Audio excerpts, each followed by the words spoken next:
Voilà, donc professeur Bourguera va nous parler des analyses biochimiques sur support déshydraté, je rappelle la chimie sèche, d'accord, et avec à la base sur un fond, on va dire, d'expérience. L'expérience poussée en laboratoire, donc c'est quelque chose qui est intéressant. Tout à l'heure, on a parlé de la chimie luminescence, et puis nous sommes dans une journée de biochimie.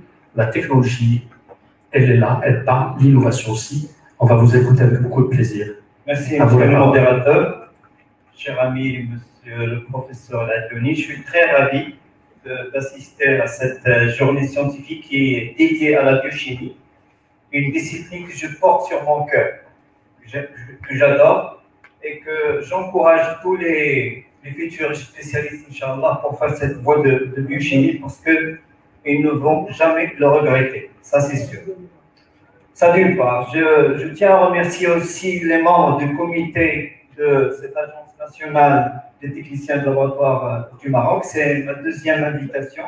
Je suis parmi vous pour la deuxième fois en présentiel. Et c'est un peu bizarre parce qu'on a pris l'habitude maintenant de ce distanciel et qu'on espère, Inch'Allah, surpasser, Inch'Allah, dans le futur à venir. Alors, je vais vous emmener dans un voyage, en fait, au cours de l'histoire de cette chimie sèche, entre guillemets, parce que ce n'est pas une chimie sèche. On va le voir d'ailleurs, on va le confirmer.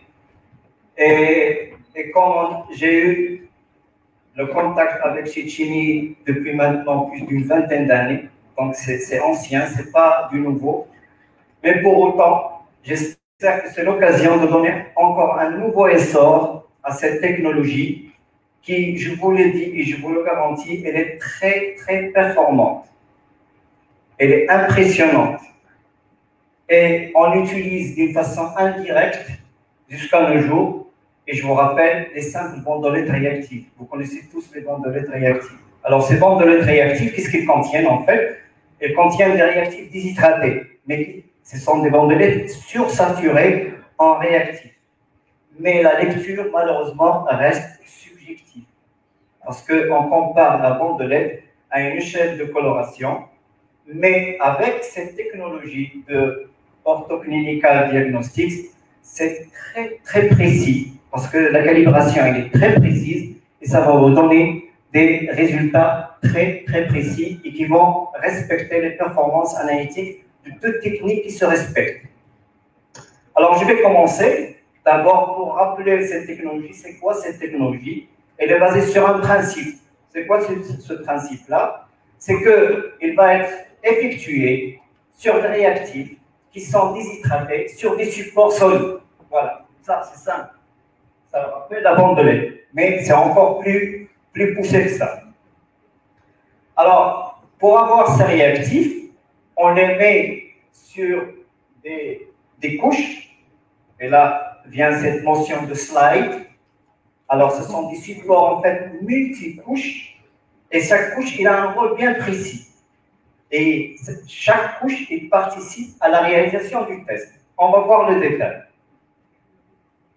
Alors, d'abord les avantages. C'est une technique très simple, commode, excellente, répétable. Donc, elle répond aux exigences des performances analytiques. Un volume d'échantillon très réduit. Nous, biologistes, on aime bien ça, avoir un échantillon très réduit. C'est alors de microlitres et ça sert surtout pour les prélèvements pédiatriques et les prélèvements qui nous proviennent de gériatrie parce que ces deux catégories, ils ont un problème de prélèvement comme vous connaissez.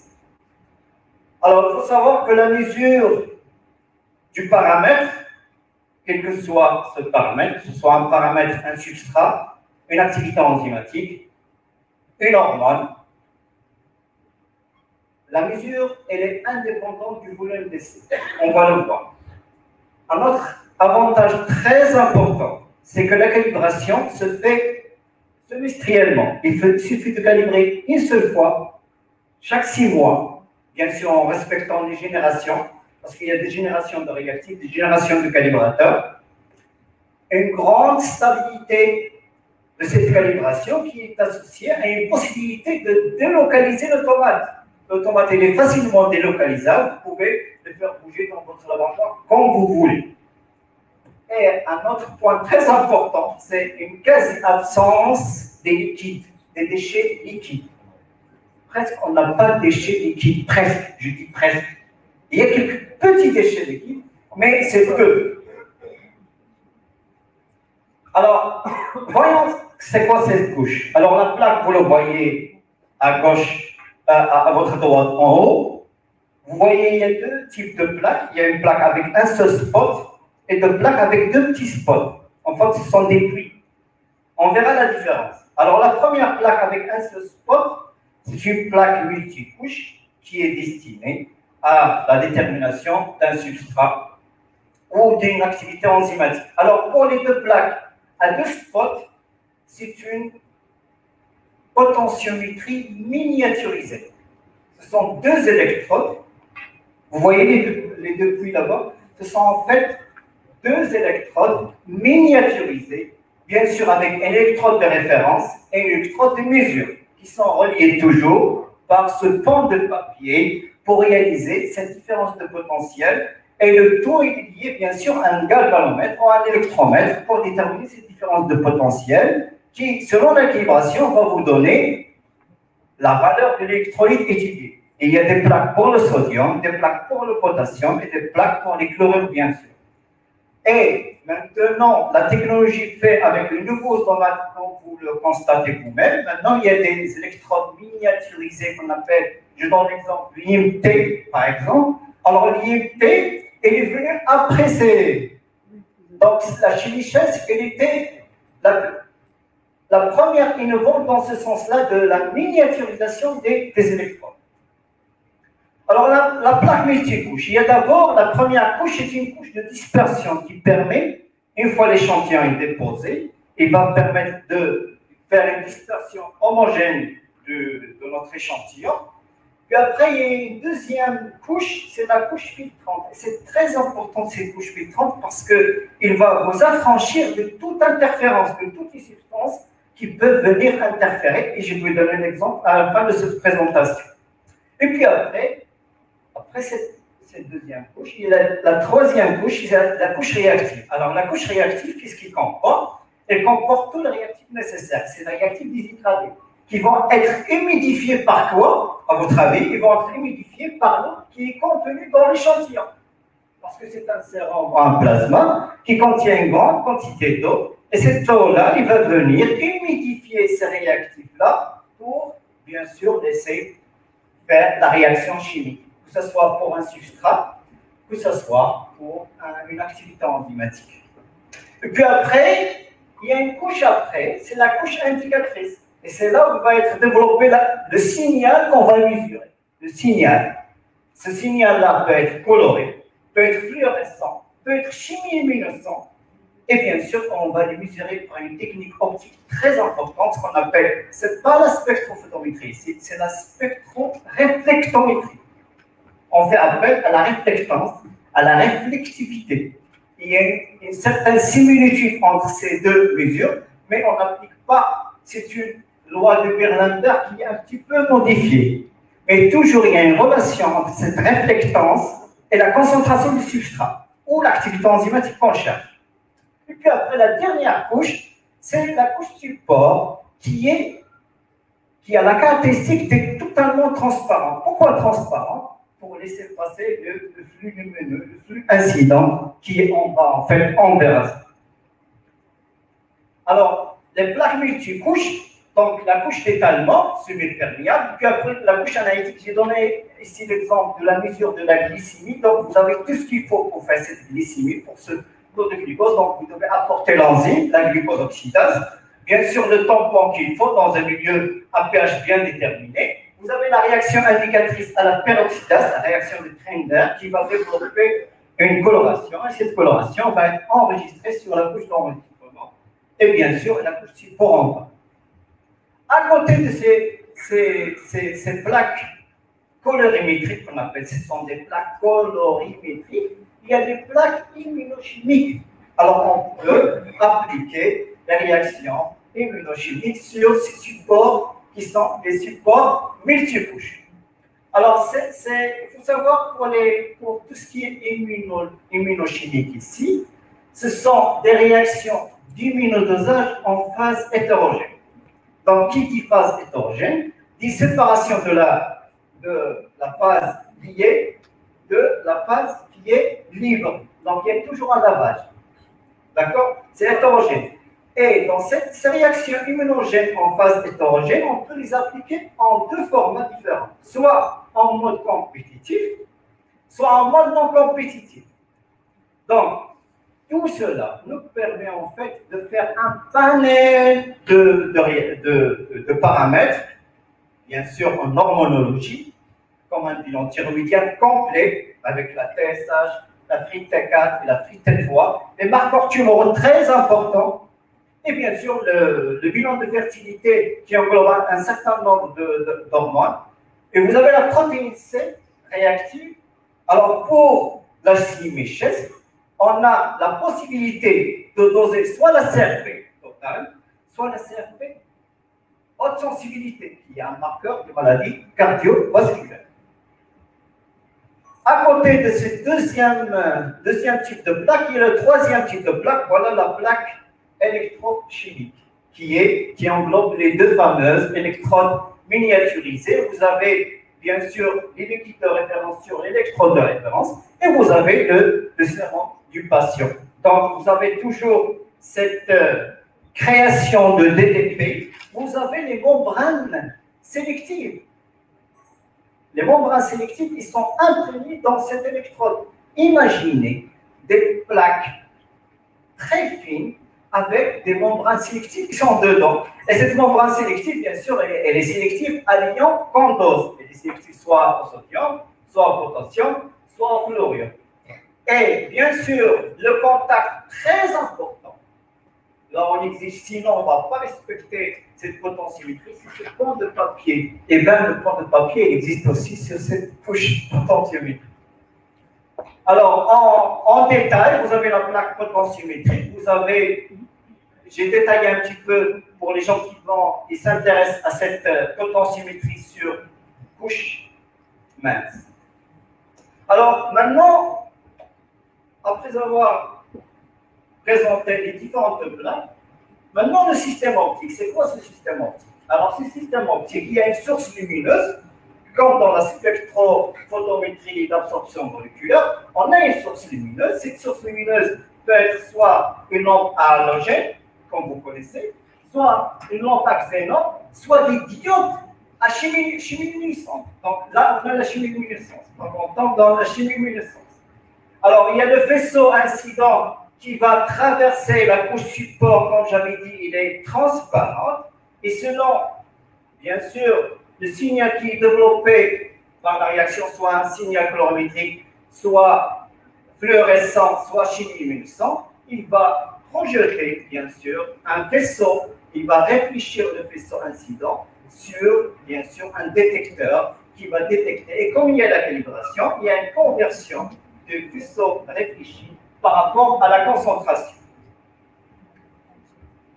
Alors, les dosages, il faut savoir que ce sont des dosages quantitatifs. Donc, vous avez des résultats bien précis. C'est du quantitatif, non pas de qualitativisme. Le progrès de l'optique et de l'électronique, ils sont associés à cette miniaturisation des instruments. Donc, tout le progrès qui a été fait par Orthoclinical Diagnostic, c'est dans la robotisation. Et on va voir le développement, l'avènement et la chronologie des différentes automates, et se sont focalisés sur la robotique. Mais le principe, il est le même. Le principe reste le même. Alors, on utilise comme mesure la réflectométrie, la spectroréflectométrie ou la potentiométrie, du moment qu'on a des plaques potentiométriques pour réaliser un ionogramme pour la mesure des électrolytes. Et maintenant, on va voir le développement qui a été fait sur les automates. Et là, je vais commencer mon petit voyage avec vous. Tout d'abord, il y a le petit bijou que j'appelle le petit bijou, c'est le Vitros DT62. Alors, ce petit bijou, vous le voyez ici, c'est le premier qui a été mis sur le marché et qui a servi pour des petites unités. Et moi, comme expérience, je l'avais utilisé, ce petit automate, dans des contrées lointaines. Je l'avais utilisé en République démocratique du Congo, près d'une forêt. Et je faisais des analyses sur ce petit automate que vous voyez devant vous. Alors, ce petit automate, qu'est-ce qu'il contient? Il contient trois parties. Il contient la partie électropotentiométrique. Vous voyez ici, c'est pour faire des sodium, potassium, chlorure. La deuxième partie pour faire des substrats. Et la troisième partie pour faire des enzymes, pour déterminer les activités enzymatiques. Et toujours, on utilise les fameuses plaques dont j'avais parlé. Un petit inconvénient de cet appareil-là, lequel il a un module derrière qui n'apparaît pas ici, ce qu'on appelle le CDL. Les gens du Yémen et l'ancien connaissent. Ce CDL, c'est un truc qu'on doit mettre derrière chaque fois qu'on change de génération de calibrateur. Pour qu'il puisse reconnaître la nouvelle génération, vous devez changer. Ce qui nous arrivait, nous, on était en République démocratique du Congo, parfois on nous change de lot de calibration et on ne reçoit pas ce CDL. Et ça bloque.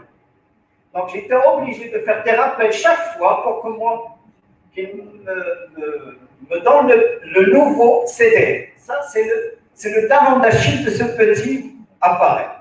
Mais ça sert pour les laboratoires qui ont un petit débit et qui peuvent donner des résultats très très précis.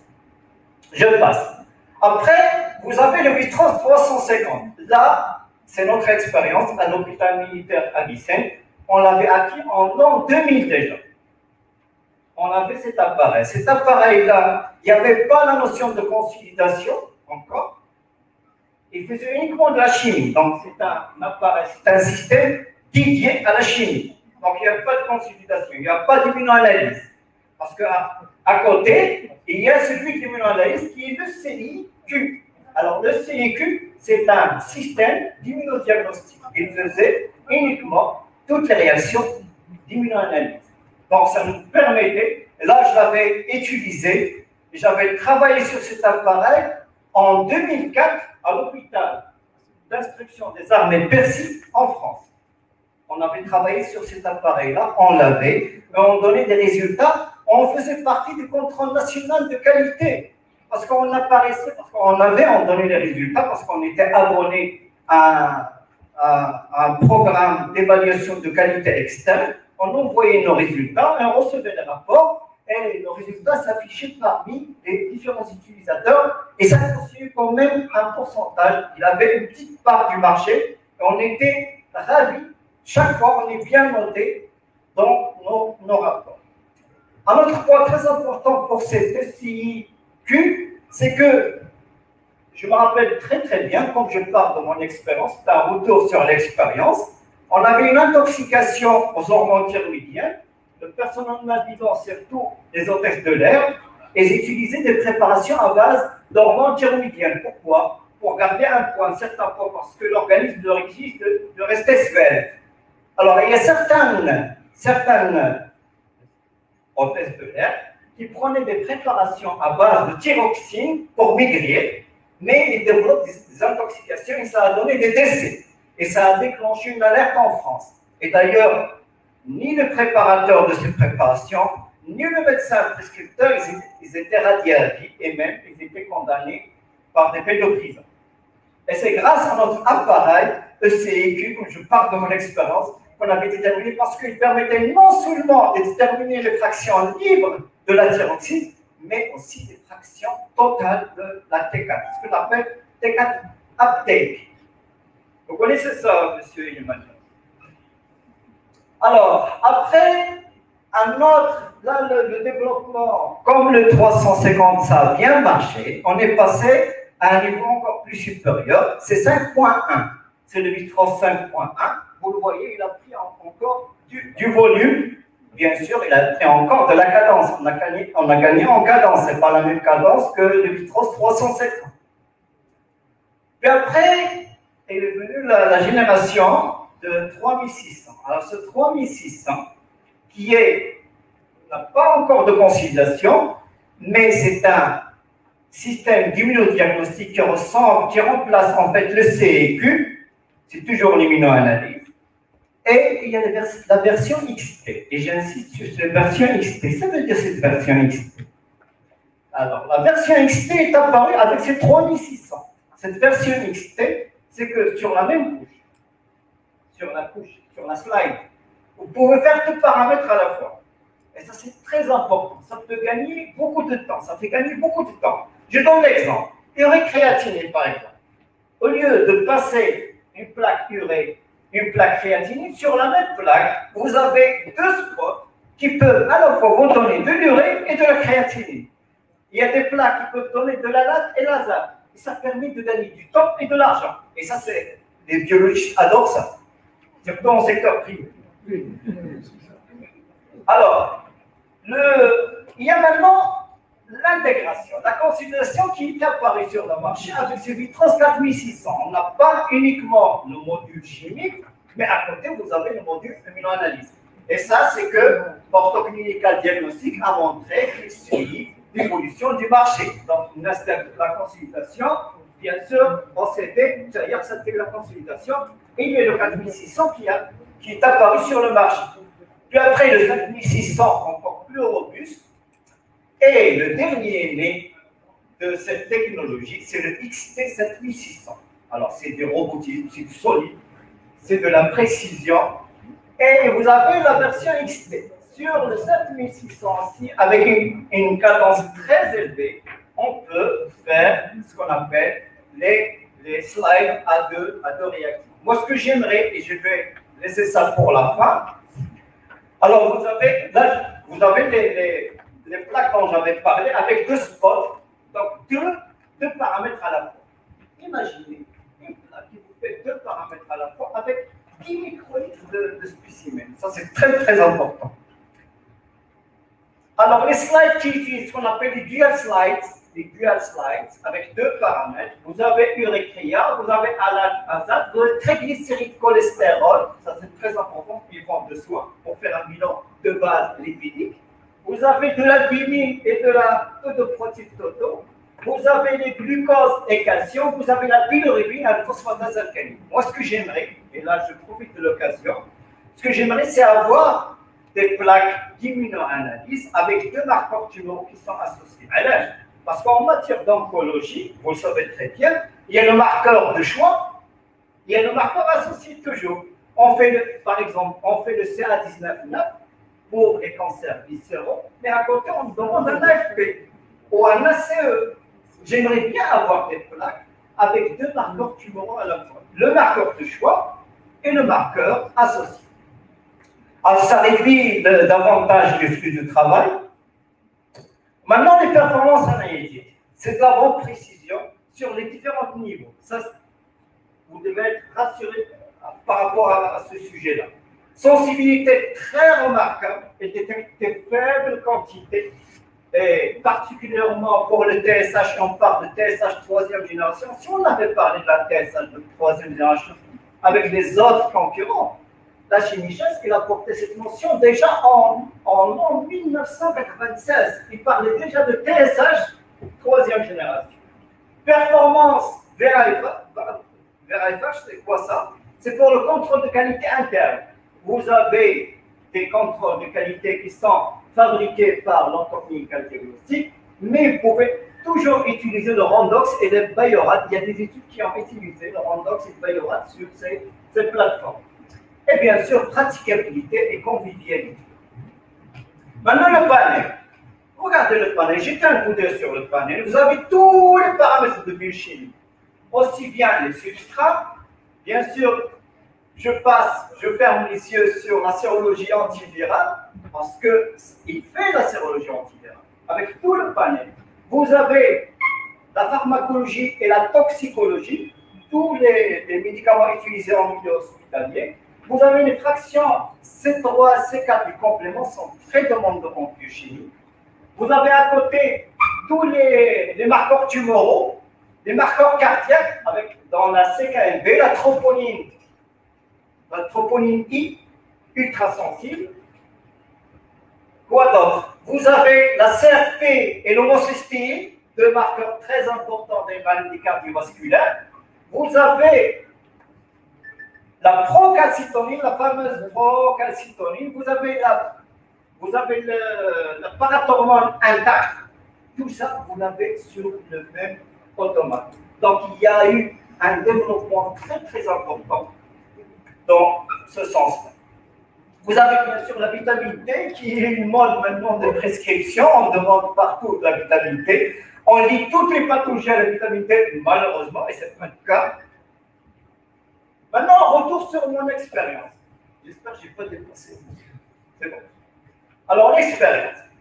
Alors, j'avais déjà étalé ma petite expérience avec ces automates-là, mais on a profité de la présence de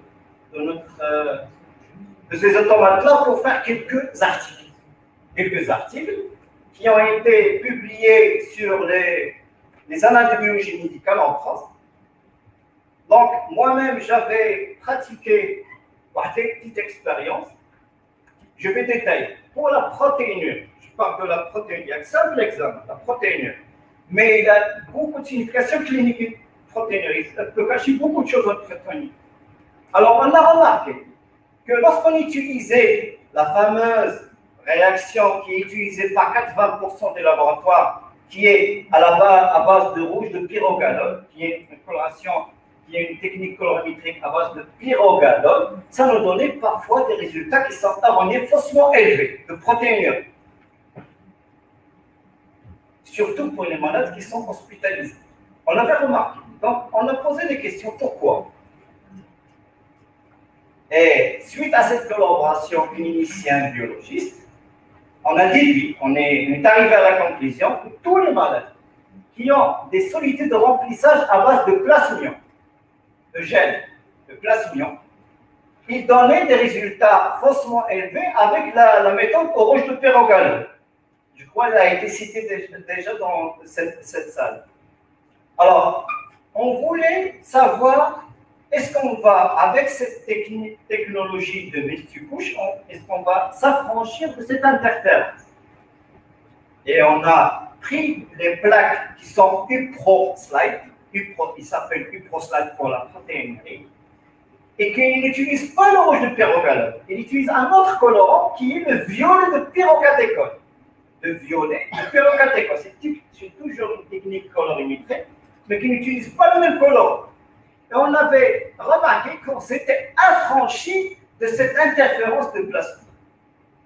Donc, on donnait des protéineries encore plus exactes.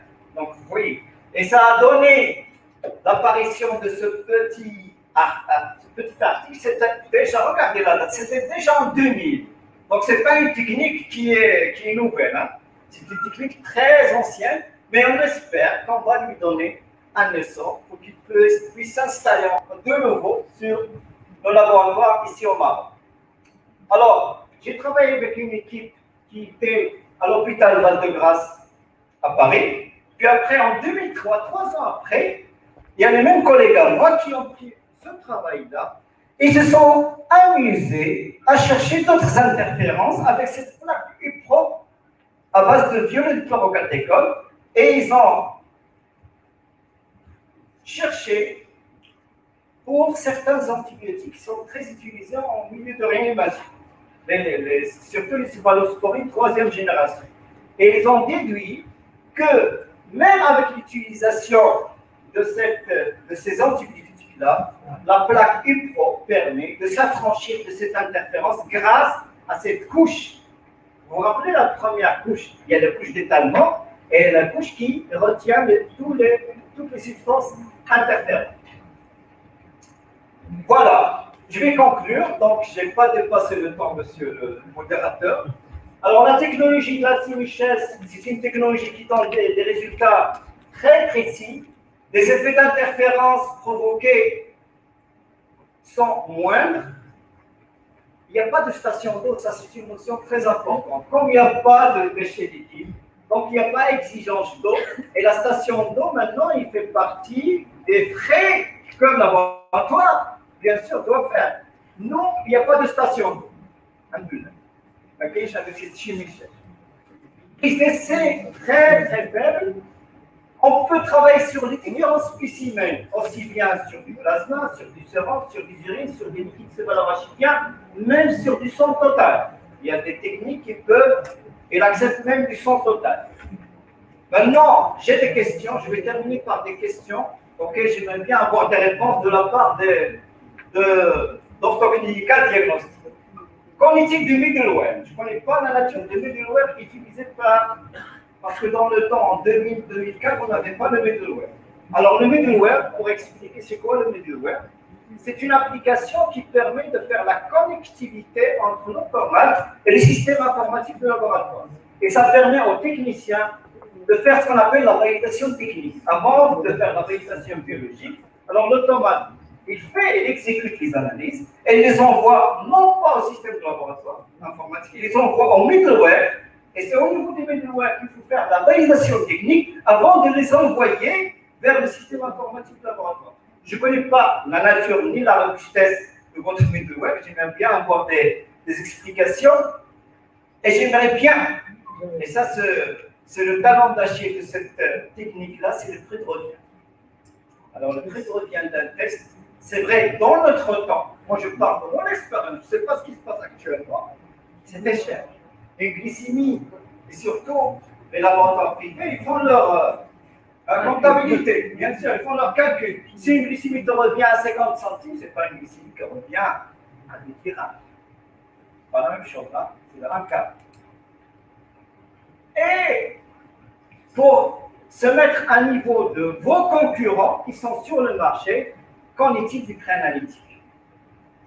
Parce que maintenant, la tendance, c'est qu'on lorsqu'on vient vers vous et on vous propose un automate, on vous parle de pré-analytique. Pré-analytique, maintenant, il y a une panoplie de choix. Vous savez, il y a une panoplie de choix dans le pré-analytique.